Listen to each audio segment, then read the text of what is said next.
Today at the president's big deal foreign policy, national security, civil liberties speech, an activist who has been a thorn in the side of two White Houses now, Medea Benjamin from Code Pink, she willed into existence that rarest of things in presidential speeches, an unscripted moment. So today, once again, today, these desperate people. I'm about to address it, ma'am, but you got to let me speak. I'm about to address it. Commander-in-Chief. Let me address it. Close Guantanamo today. Why don't you let me address it, ma'am? Those 86 prisoners. Why don't you sit down and I will tell you exactly what I'm going to do. President at first seemingly flustered by the interruption, sort of. But then nobody quite knew how it was going to end because the heckling did not stop. She stopped for a second, but then she interrupted the president again and again and again, and eventually he just let her speak. How about Abdul Rahman al-Awlaki, 16-year-old When we went, is that the way we treat a 16-year-old he went Why on was he to... killed? Can you tell We us went on... why Abdul Rahman al-Awlaki was killed? Can you tell Muslim people their lives are as precious as our lives?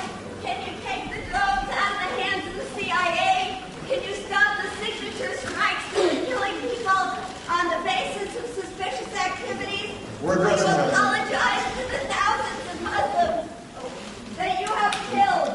Will you compensate the innocent family victims? That will make us safer here at home. I love my country. I love the rule of law. The drones are making us less safe, and keeping people in indefinite detention in Guantanamo is making us less safe. Abide by the rule of law. You're a constitutional lawyer. All that while, this was the look on the president's face. Listening. Standing there listening at what is supposed to be his own speech. But the look of a maybe flustered president being heckled at extraordinary length. We're addressing that, ma'am. Eventually seemed to give way to something else. The voice of that woman is worth paying attention to. Obviously, I do not agree with much of what she said. And obviously she wasn't listening to me in much of what I said. But these are tough issues.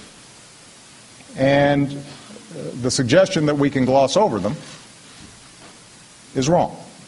The activists at Code Pink and Medea Benjamin are not trying to make friends. They are out to be disruptive to those with whom they disagree.